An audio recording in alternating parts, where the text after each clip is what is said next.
చిన్నారుల భవిష్యత్తు గురించి వైఎస్ఆర్సీపీ ప్రభుత్వం పరితపించింది.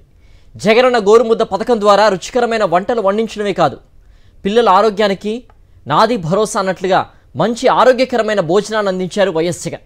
కానీ కూటమి ప్రభుత్వం అధికారంలోకి వచ్చాక ఇప్పుడు ఆ పరిస్థితి లేదు. నాసిరకం ఆహార పదార్థాలతో వండిన వంటలు తిని చిన్నారులు అనారోగ్యం పాలవుతున్నారు. ప్రభుత్వ పాఠశాలల్లో చదివే విద్యార్థులకు పౌష్టికాహార లోపం లేకుండా ఆరోగ్యంగా ఉండేలా గత ప్రభుత్వం జగనన్న గోరుముద్ద కార్యక్రమానికి శ్రీకారం చుట్టింది. ఈ పథకం ద్వారా రోజుకో మెనూతో విద్యార్థులకు రుచికరమైన భోజనాన్ని అందించింది. ఈ పథకానికి జాతీయ స్థాయిలో గుర్తింపు కూడా లభించింది.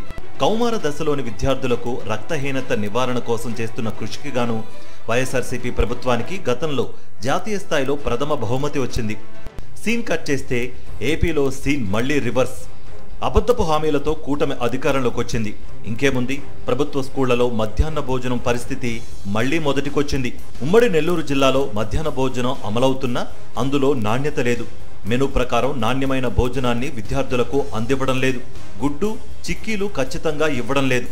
నాసిరకమైన బియ్యంతో వండిన భోజనాన్ని చిన్నారులకు పెడుతున్నారు.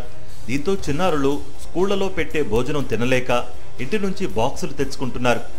ఆరు బయటే భోజనం వండడం, శుభ్రంగా లేని వంట సామాగ్రిని వాడటం, కలుషిత నీరు వినియోగించడం కారణాలతో పిల్లలు స్కూళ్లలో మధ్యాహ్న భోజనం తినడానికి ఇబ్బంది పడుతున్నారు.